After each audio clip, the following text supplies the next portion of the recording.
مضل له ومن يضلله فلا هادي له واشهد ان لا اله الا الله وحده لا شريك له واشهد ان محمدا عبده ورسوله اما بعد فان خير الحديث كتاب الله وخير الهدي هدي محمد صلى الله عليه وسلم وشر الأمور محدثاتها وكل محدثات بدعة وكل بدعة ضلالة وكل ضلالة في النار أعوذ بالله من الشيطان الرجيم بسم الله الرحمن الرحيم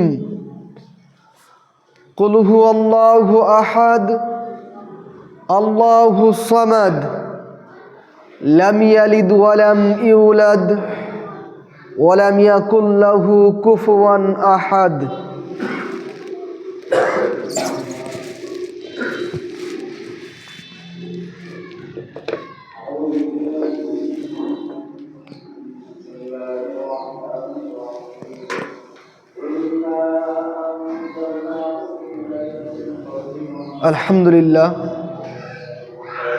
الحمد لله نحمده ونستعينه ونستغفره ونؤمن به ونتوكل عليه ونعوذ بالله من شرور أنفسنا ومن سيئات أعمالنا من يهده الله فلا مضل له ومن يضلله فلا هادي له واشهد ان لا اله الا الله وحده لا شريك له واشهد ان محمدا عبده ورسوله اما بعد فان خير الحديث كتاب الله وخير الهدي هدي محمد صلى الله عليه وسلم وشر الامور محدثاتها وكل محدثات بدعة وكل بدعة ضلالة وكل ضلالة في النار أعوذ بالله من الشيطان الرجيم بسم الله الرحمن الرحيم يا أيها الذين آمنوا اتقوا الله حق تقاته ولا تموتن إلا أنتم مسلمون يا أيها الناس اتقوا ربكم الذي خلقكم من نفس واحدة وخلق منها زوجها وبث منهما رجالا وكثيرا ونساء واتقوا الله الذي تساءلون به والأرحام إن الله كان عليكم رقيبا يا أيها الذين آمنوا اتقوا الله وقولوا قولا سديدا يصلح لكم أعمالكم ويغفر لكم ذنوبكم ومن يطع الله رسوله فقد فاز فوزا عظيما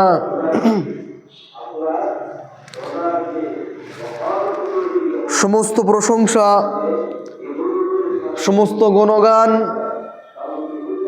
সমস্ত গুণকীর্তন সেই মহান আল্লাহ সুবহানাহু ওয়া তাআলার নিমিত্তে যে মহান আল্লাহ সুবহানাহু ওয়া তাআলার অশেষ মেহেরবানিতে অশেষ দয়াতে অশেষ অনুগ্রহে আপনি আমরা প্রত্যেকে সর্ব উত্তম রূপে সর্ব উৎকৃষ্ট হয়ে সর্বশ্রেষ্ঠত্ব নিয়ে দুনিয়ার বুকে আসতে পেরেছি। যে মহান আল্লাহ সুবহানাহু ওয়া তাআলার অশেষ অনুগ্রহে অশেষ রহমতে আপনি আমি ইসলাম ধর্ম পেয়েছি, তার সাথে সাথে সুস্থ সবল শরীর নিয়ে সুস্থ সবল মস্তিষ্ক নিয়ে এই মসজিদে একত্রিত হতে পেরেছি। সেই মহান আল্লাহ সুবহানাহু ওয়া তাআলার লক্ষ কোটি হাজার প্রশংসা, তার প্রশংসা করে কেউ শেষ করতে পারিনি, কেউ পারবেও না। তাই সংক্ষিপ্ত আকারে ছোট্ট একটা বাক্যে আমরা সকলে বলে থাকি আলহামদুলিল্লাহ। তারপরে পরেই আমাদের ধর্মের গুরু কর্মের নেতা জানাবে আহমদ মুস্তফা মোহাম্মদ মুস্তফা সাল্লাল্লাহু আলাইহি ওয়াসাল্লাম, তার প্রতি শতকোটি সালাম ও দরুদ বর্ষিত হোক। আল্লাহুম্মা আমিন, আল্লাহুম্মা সাল্লি আলাই। শ্রদ্ধেয় আমার সম্মুখে উপবিষ্ট ইসলাম দরদি ভাই আব্বাজিগণ, আজকে আপনাদের সম্মুখে সংক্ষিপ্ত সময়ের মধ্যে সংক্ষিপ্ত যে বিষয়টি উপস্থাপন করতে চলেছি সেটি হচ্ছে দান সাদকা। দান সাদকা সম্পর্কে কয়েকটি হাদিস আপনাদের সম্মুখে পেশ করব ইনশাআল্লাহ তাআলা। দান সাদকা সম্পর্কে পবিত্র কোরআনে এবং হাদিসে অসংখ্য আলোচনা আছে। দান হচ্ছে আল্লাহ সুবহানাহু ওয়া তাআলার সন্তুষ্টির জন্যে নিজের সম্পদ, নিজের উপার্জন থেকে কিছু গরিব অসহায় মানুষ কিংবা মাদ্রাসা মসজিদে দেওয়া।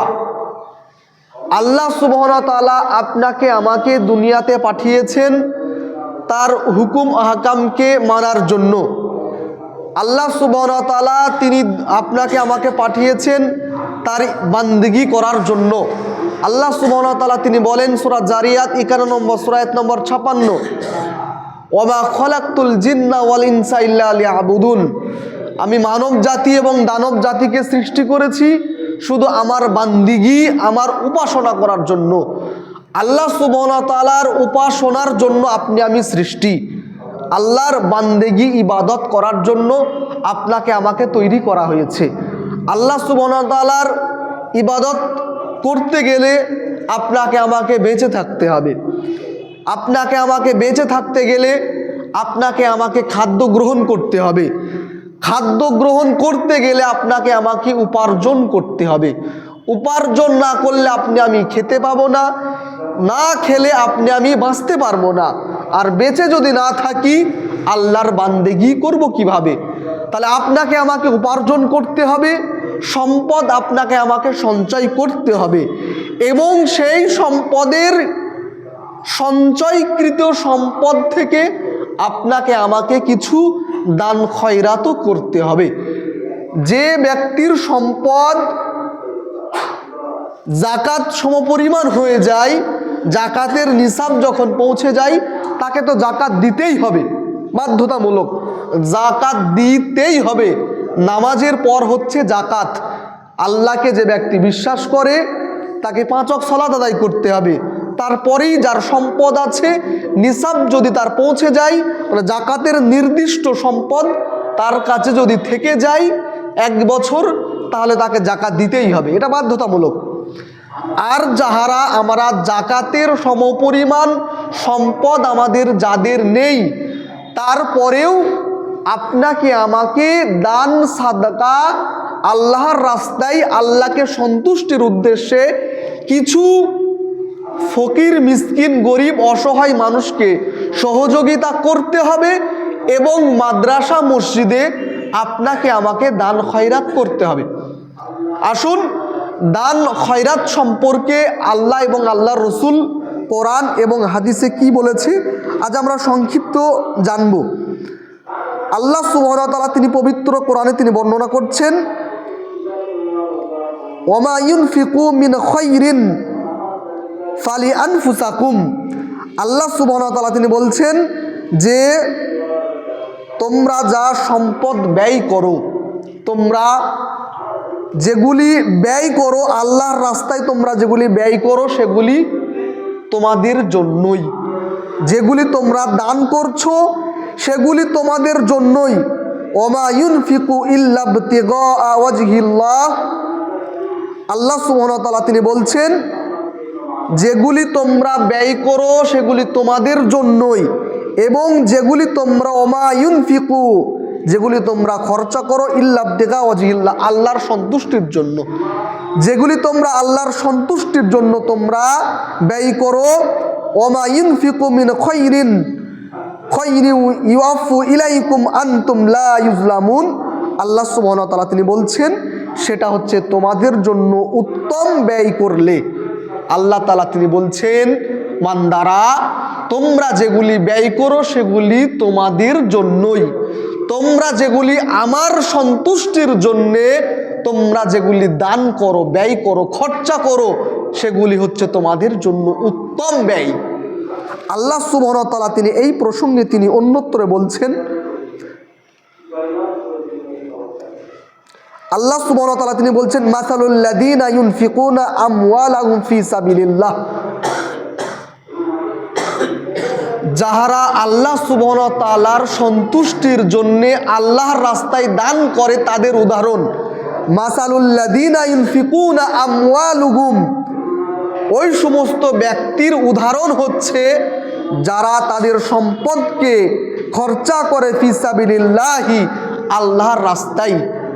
ওই সমস্ত ব্যক্তিদের উদাহরণ হচ্ছে যে সমস্ত ব্যক্তিরা আল্লাহর সন্তুষ্টির জন্যে আল্লাহর রাস্তায় খরচা করে, তাদের উদাহরণ হচ্ছে কামাসালি হাব্বাতিন আম্বাআত সাবআ সানাবিলা ফি কুল্লি।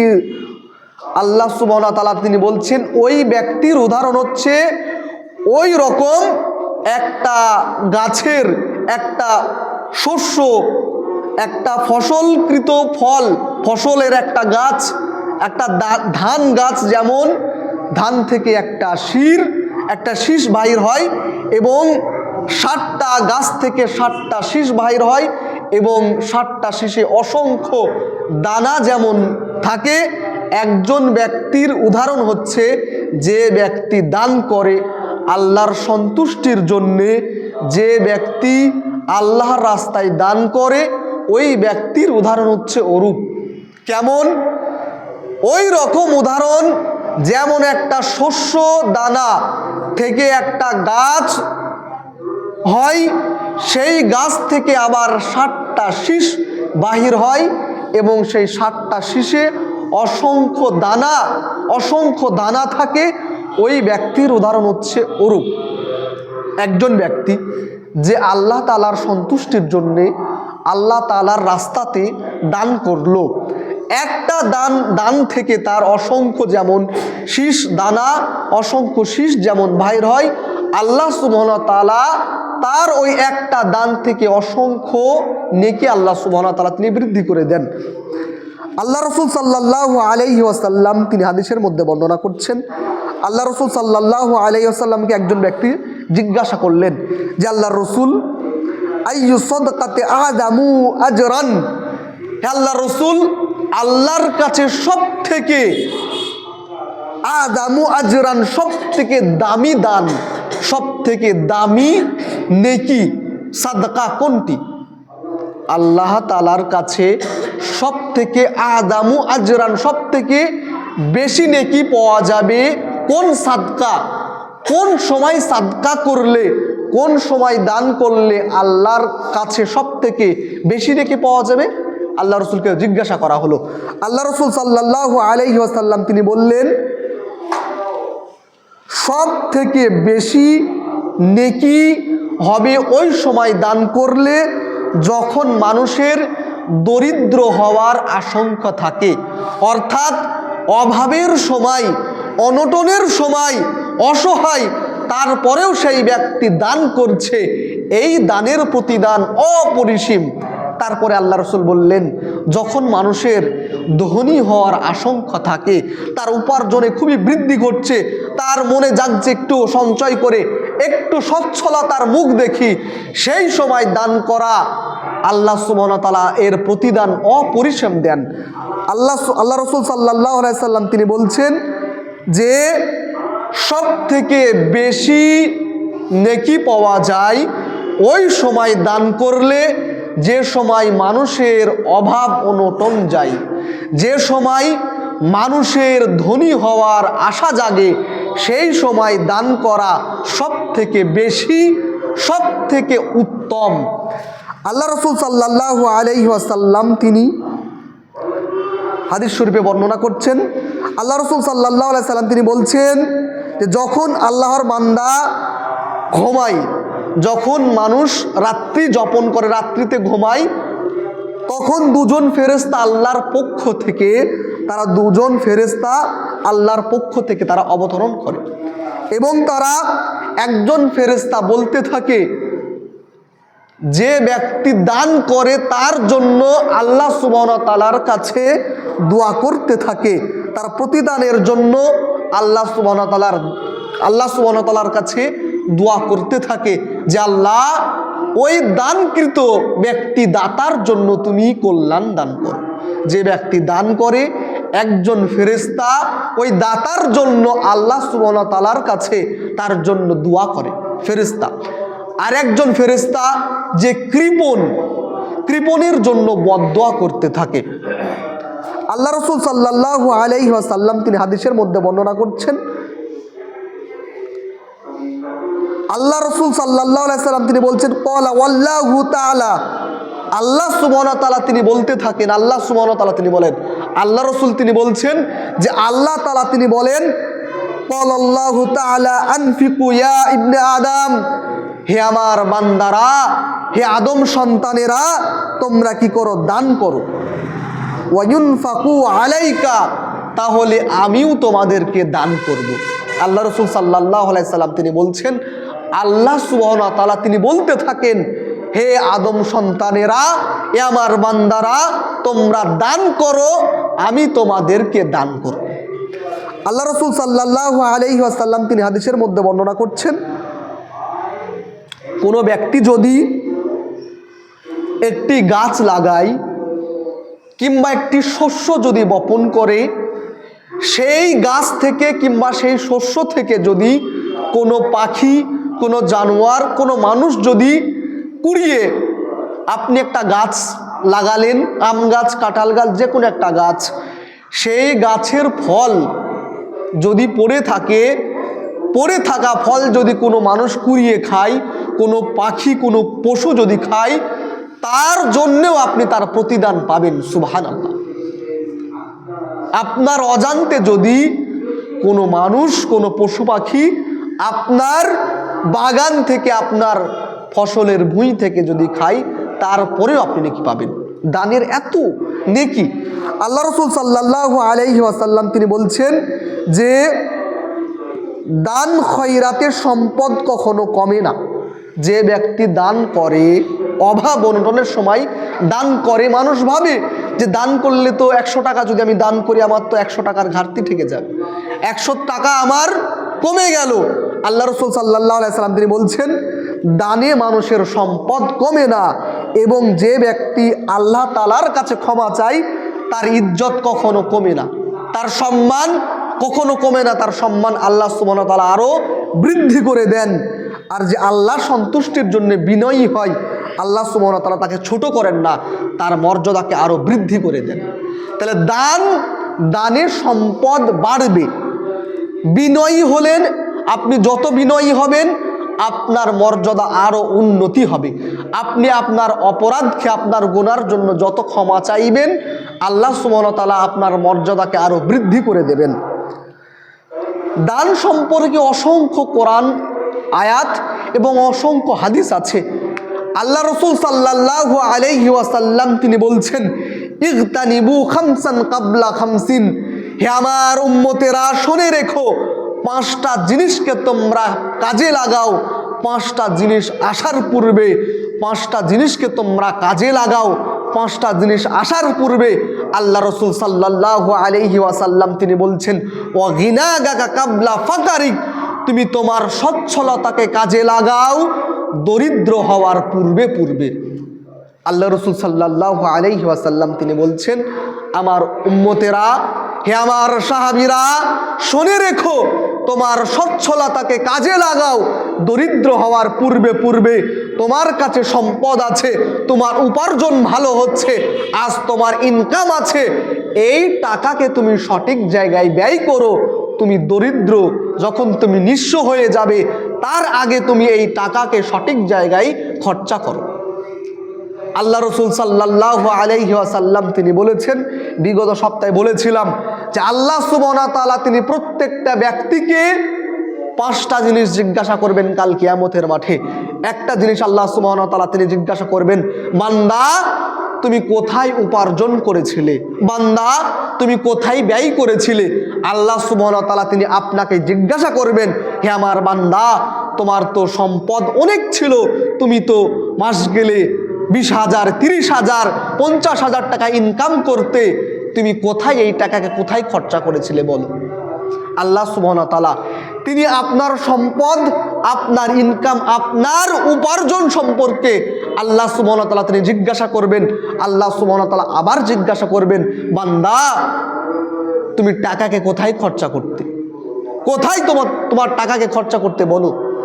তাহলে আপনাকে আমাকে নিজের উপার্জন, নিজের সম্পদকে সঠিক জায়গায় ব্যয় করতে হবে এবং সঠিক জায়গায় আপনাকে আমাকে উপার্জন করতে হবে।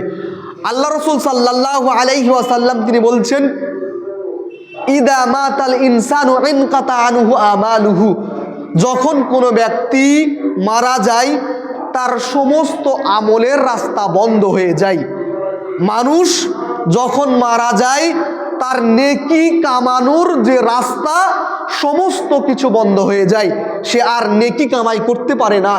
ইল্লা মিন সালাসাতিন আশিয়া, কিন্তু 3টে এমন রাস্তা আছে, 3টে এমন আমল আছে যে আমলের নেকি বন্ধ হয় না।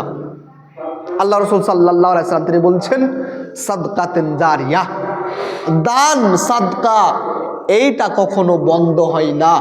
দান সাদকা এমন একটা আমল, এমন একটা জিনিস, যে জিনিসটা কোনো ব্যক্তি যদি মারা যায় তারপরেও এই দানের প্রতিদান সে ব্যক্তি কবরেও পেতে থাকে। কিভাবে? আপনি জীবিত থাকা অবস্থায় আপনি গ্রামে কলের ব্যবস্থা নেই, মানুষের পানির খুবই সংকট, পানির খুবই অভাব, আপনি সেখানে আপনার টাকা দিয়ে আপনি একটা টিউবওয়েল বা একটা কুয়া, পানির একটা ব্যবস্থা আপনি করে দিলেন। সেই কুয়া থেকে, সেই কল থেকে মানুষ যতদিন পানি খাবে, যতদিন ব্যবহার করবে, আপনি মৃত্যুর পর কবরেও তার প্রতিদান আপনি পেতে থাকবেন। সুবহানাল্লাহ। আপনি আমি যদি দুনিয়াতে থাকতে আল্লাহ তাআলার সন্তুষ্টির জন্যে, আল্লাহকে খুশি করার জন্য মাদ্রাসা, মসজিদ, কোনো একটা এতিমখানা যদি করে দিতে পারি, কোনো গরিব মানুষ এতিমের একটা ইনকামের একটা রাস্তা আপনি আমি করে দিলাম, একটা এতিম অসহায় গরিব ফকির মিসকিনকে একটা ছোট্ট একটা দোকান করে দিলাম, যতদিন সে দোকান চালাবে, যতদিন সে ইনকাম করবে, আপনি আমি মারা যাওয়ার পরেও আপনি আমি নেকি পাব। আপনি আমি যদি গ্রামে একটা মসজিদ নেই, আপনি আমি যদি একটা মসজিদ নির্মাণ করে দিই, মসজিদে যদি একটা কাজ করে দিই, প্লাস্টার হোক, মসজিদে রং হোক, মসজিদে ছাদ ঢালাই হোক, আপনি আমি যদি করে দিই, কবরেও তার প্রতিদান আপনি আমি পাবো। আল্লাহ রাসূল সাল্লাল্লাহু আলাইহি সাল্লাম তিনি বলছেন, মান বানা মসজিদান, যে ব্যক্তি আল্লাহর জন্য একটি মসজিদ নির্মাণ করে দিল, বানাল্লাহু লাহু বাইতান ফিল জান্নাহ, আল্লাহ সুবহানাহু ওয়া তাআলা ওই ব্যক্তির জন্য জান্নাতে একটা ঘর নির্মাণ করে দেন। সুবহানাল্লাহ।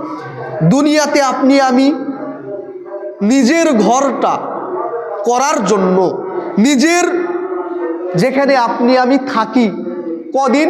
40 বছর, 50 বছর, 100 বছর, সেইখানে থাকার জন্য আপনি আমি কতই না পরিশ্রম করি, নিজের সন্তানকে বিদেশে পাঠাই, নিজে ব্যবসা বাণিজ্য করি, কত রকমের ইনকাম করি একতলা বাড়ি করার জন্য, নিজের ঘরকে প্লাস্টার করার জন্য, নিজের ঘরকে টাইলস বসানোর জন্য কত উপার্জন করি, কত ইনকাম করি, কত কষ্ট করি।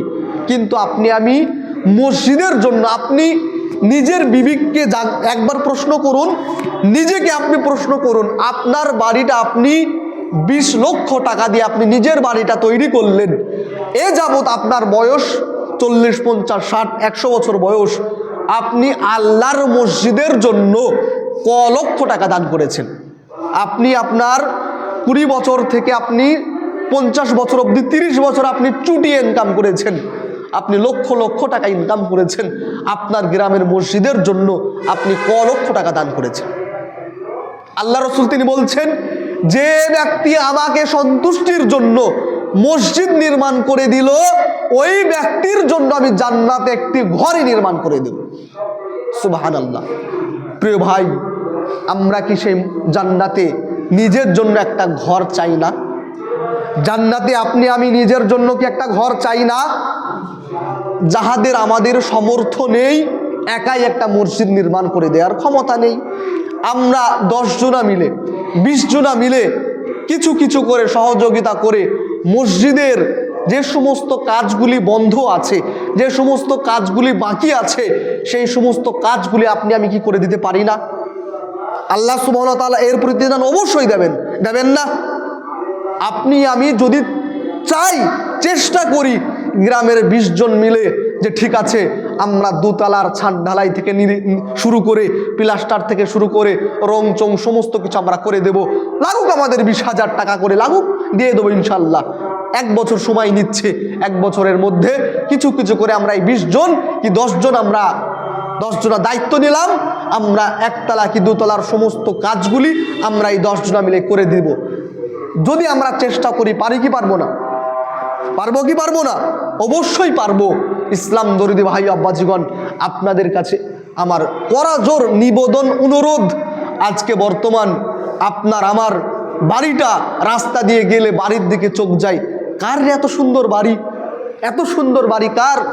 আপনি আমি নিজের সন্তানকে বিদেশে পাঠিয়ে নিজের ঘরটা সুন্দর করে একেবারে সুন্দর টাইলস বসিয়ে একেবারে সুন্দর আকর্ষণীয় সুন্দর করে নিজের বাড়িটা তৈরি করি, কিন্তু গ্রামের একটা মসজিদ, যে মসজিদটা আমরা ঠিকভাবে মসজিদের প্লাস্টার হয় না, মসজিদের জানলা দরজা হয় না, মসজিদের প্রচুর কাজ বাকি আছে, মসজিদের ঋণ আছে, আপনি আমি এগুলি কিন্তু দৃষ্টি দেই না। এগুলি আমাদের ব্যর্থতা। আল্লাহ সুবহানাহু ওয়া তাআলা তিনি আপনাকে আমাকে কাল কিয়ামতের মাঠে অবশ্যই জিজ্ঞাসা করবেন, বান্দা তুমি তো মাস গেলে লক্ষ লক্ষ টাকা ইনকাম করতে, নিজের বাড়িটা তো 3 তলা 4 তলা 2 তলা করেছিলে, নিজের সম্পদ তো প্রচুর তৈরি করেছিলে, আর আমার জন্য একটা মসজিদ করেছিলে, যে মসজিদটা ঠিকভাবে মেরামত তোমরা করতে পারোনি, কেন করোনি বল? আল্লাহ সুবহানাহু ওয়া তাআলা তিনি জিজ্ঞাসা করবেন। আল্লাহ সুবহানাহু ওয়া তাআলা তিনি পবিত্র কোরআনে তিনি বলছেন, তাআওয়ানু আলাল বিররি ওয়াত তাকওয়া, হে আমার বান্দারা তোমরা তাকওয়া অবলম্বন জিনিসে, তোমরা কল্যাণ জিনিসে তোমরা একে অপরকে সহযোগিতা করো। তাআওয়ানু আলাল বিররি ওয়াত তাকওয়া, বিররি মানে কল্যাণমূলক কাজে তোমরা একে অপরকে সহযোগিতা করো, একে অপরকে সহযোগিতা করো কল্যাণমূলক কাজে। আজকে আপনি আমি গ্রামে খেলা দিচ্ছি লক্ষ লক্ষ টাকা দিয়ে, 5 লাখ 10 লাখ 20 লাখ আপনি আমি খেলা দিচ্ছি, নিজের পকেট থেকে 5,000 10,000 টাকা করে দিচ্ছি প্লেয়ার ধরার জন্য, ঘুরতে যাচ্ছি 20,000 20,000 10,000 5,000 টাকা দিয়ে ঘুরতে যাচ্ছি, কত টাকা আপনি আমি খরচা করছি, এর জন্য আপনি আমি কোনো নেকি পাবো? নেকি পাবো? বরঞ্চ গুনাহ হবে। কিন্তু আপনি আমি যদি মসজিদে 1 বস্তা যদি সিমেন্ট দান করি, সেই সিমেন্টটা যদি মসজিদের কাজে লাগে, তার জন্য আপনি আমি নেকি পাবো কি পাবো না? বলেন, অবশ্যই নেকি পাবো। আপনি আমি মসজিদে একটা জানলা 3,000 টাকা কি 4,000 টাকা কি 5,000 টাকা দাম, মসজিদের একটা জানলা আমি ওয়াদা করছি এই জানলাটা আমি করে দেব, এই জানলাটার টাকা আমি দেব। যদি চেষ্টা করি, পারবো কি পারবো না? ওই জানলা যতদিন থাকবে আপনি ওর প্রতিদান কবরে যাওয়ার পরও আপনি পাবেন। আল্লাহ রাসূল সাল্লাল্লাহু আলাইহি সাল্লাম তিনি বলছেন, মান তাসাদ্দাকা বিআদলি তামরাতিন, যে ব্যক্তি আল্লাহর সন্তুষ্টির জন্য তার হালাল উপার্জন থেকে একটা খেজুর দান করলো, আল্লাহ সুবহানাহু ওয়া তাআলা তার ওই দানটা তিনি ডান হাতে তিনি নেন। যে ব্যক্তি, আল্লাহ রাসূল তিনি বলছেন, যে ব্যক্তি তার হালাল উপার্জন থেকে একটা খেজুর দান করলো, আল্লাহ সুবহানাহু ওয়া তাআলা তার ওই দানটা তিনি ডান হাতে নিয়ে নেন এবং সেই দানটাকে আল্লাহ সুবহানাহু ওয়া তাআলা তিনি লালন পালন করেন। সেই দানটা বৃদ্ধি হতে হতে পাহাড় সম পরিমাণ বৃদ্ধি হয়ে যায়। সুবহানাল্লাহ। আপনি আমি যদি সামান্য একটা খেজুর 5 টাকা দাম হালাল উপার্জন থেকে আল্লাহর সন্তুষ্টির জন্য যদি আপনি আমি যদি দান করতে পারি, সেই দানটা বৃদ্ধি হতে হতে হতে পাহাড় সম পরিমাণ বৃদ্ধি হয়ে যাবে। কাল কিয়ামতের মাঠে আপনি দেখবেন পাহাড় সম পরিমাণ নেকি। আপনি বলবেন এত নেকি কার? আল্লাহ বলবেন এই সমস্ত নেকি তোমার। আপনি বলবেন আমি তো এত নেকি সঞ্চয় করিনি, এত নেকি তো আমি কামাই করিনি।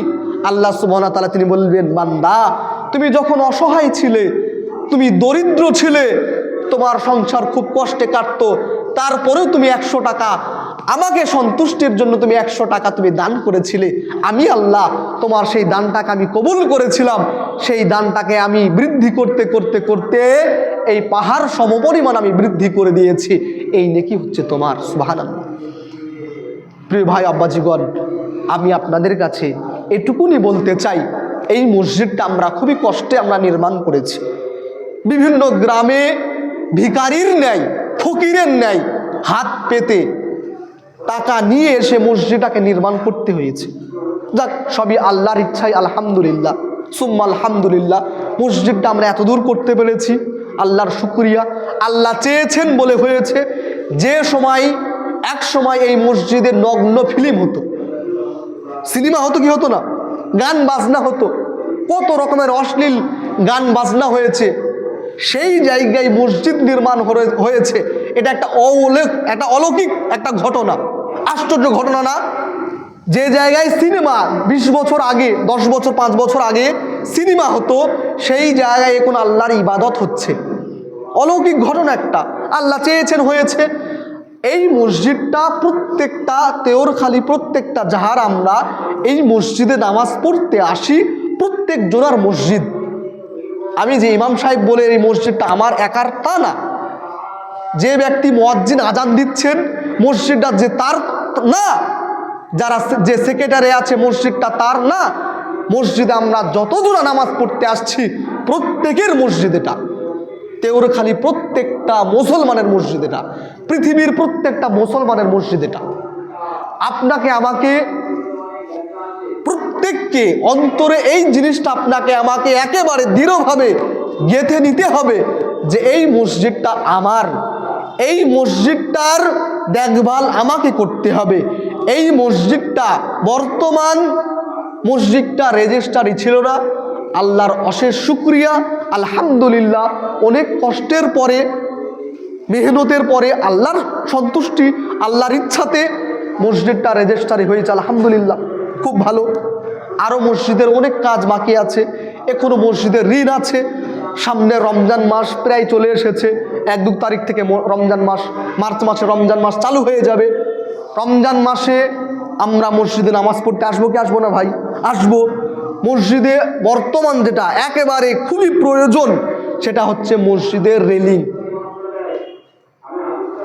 অনেক মানুষ একতলায় উঠতে পারে না, রেলিংটা থাকলে রেলিংটা ধরে উপরে উঠতে পারবে, সুবিধা। আল্লাহ না করুক, বলা যায় না কখন কে পড়ে যেতে পারে, একটা বিপদ ঘটে যেতে পারে, ঘটবেই। সেটা আমার দ্বারা হতে পারে, আপনার দ্বারাও হতে পারে, কে হবে আল্লাহ ভালো জানে। তাই সেই বিপদটা আসার আগে আপনাকে আমাকে এগুলি সচেতন হতে হবে। নিজের বাড়িটা রংটা ভালো লাগছে না, রংটা চেঞ্জ করতে হবে, প্লাস্টার করতে হবে, টাইলস বসাতে হবে, এগুলি কিন্তু আমি ঠিক বুঝতে পারি। কিন্তু মসজিদে নামাজ পড়তে আসছি, প্রতি শুক্রবার চলে যাচ্ছি, একবারের জন্য আপনার আমার বিবেকে বাঁধে না যে রেলিংটা নেই, কখন কোন মানুষ পড়ে যেতে পারে। আরে দে 200-500 টাকা করে দে, কত লাগবে? 5000 টাকা হলেই তো একটা রেলিং হয়ে যায়। 5000-10,000 টাকা দিলে রেলিং হয়ে যায় না, একতলা অবধি হবে না? তাহলে আপনি আমি যদি 5 জন 1000 টাকা করে যদি দিই, পারবো না? পারবো না? সামান্য ছোট ছোট কাজগুলি আমরা, মসজিদে কাঁচ লাগানো বাকি আছে, বর্ষা আসবে, আপনার আমার অসুবিধা হবে নামাজ পড়তে, মসজিদকে প্রতিদিন ধুতে হয়, ছেঁকতে হয় পানিগুলি, খারাপ বিষয়। তাহলে এগুলি আপনাকে আমাকে করতে হবে। ওই হিন্দুরা কিন্তু মসজিদে দান খরচ করবে না, তারা কিন্তু আসবে না, মসজিদের কোনটা প্রয়োজন নাই তারা কিন্তু দেখবে না। দেখবে ভিন গ্রামের মুসলমান, তারা কিন্তু আসবে না। আপনাকে আমাকে এগুলি সচেতন হতে হবে, আপনাকে আমাকে এগুলি দেখতে হবে।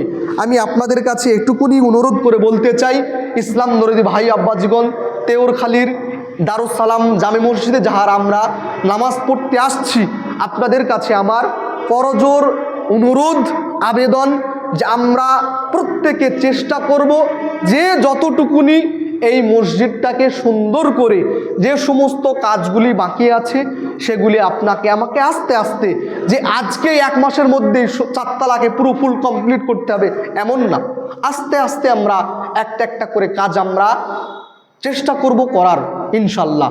আল্লাহ তাআলার কাছে দোয়া করি, হে আল্লাহ সেই তৌফিক তুমি আমাদের দান করো।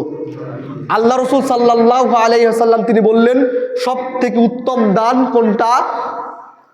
অভাবের সময় দান করা। আপনি দিন গেলে 400 টাকা রোজগার করছেন, 400 টাকা আপনার সংসার চালা থেকে চলে যায়, আপনি 400 টাকা থেকে 100 টাকা দান করলেন, এই দানটা হচ্ছে সব থেকে বড়, সব থেকে দামি দান। তাহলে আমরা চেষ্টা করব যে যতটুকুনি যার যেমন উপার্জন আছে কিছু কিছু করে আমরা মসজিদে সহযোগিতা করার, মসজিদটাকে ঋণমুক্ত করতে হবে, মসজিদে যে সমস্ত কাজগুলি বাকি আছে কাজগুলি আপনাকে আমাকে করতে হবে। আল্লাহর কাছে দোয়া করি, হে মাওলাই কারিম, হে আল্লাহ তুমি আমাদের ইনকাম উপার্জনকে তুমি আমাদের উপার্জনে তুমি বরকত দান করো। হে আল্লাহ তুমি আমাদের ইনকামে আমাদের সম্পদে তুমি বরকত দান করো। হে আল্লাহ আমরা যারা অসহায় আছি, হে আল্লাহ তুমি আমাদের দরিদ্রকে তুমি দূর করে দাও, সচ্ছলতার মুখ দেখাও। হে আল্লাহ আমরা যারা সচ্ছলতা আছি, আমাদের ইনকাম যাদের ভালো আছে, আল্লাহ আমাদের ইনকামকে আমরা সঠিক জায়গায় যেন আমরা ব্যয় করতে পারি সেই তৌফিক তুমি আমাদের দান করো। হে আল্লাহ এই মসজিদকে আমরা ঋণ মুক্ত করতে পারি সেই তৌফিক তুমি দান করো। হে আল্লাহ এই মসজিদে যে সমস্ত কাজগুলি বাকি আছে, হে আল্লাহ এই কাজগুলি আমরা যেন সমস্ত কাজগুলি আমরা আস্তে আস্তে যেন ঠিকভাবে যেন আমরা করতে পারি সেই তৌফিক তুমি দান করো।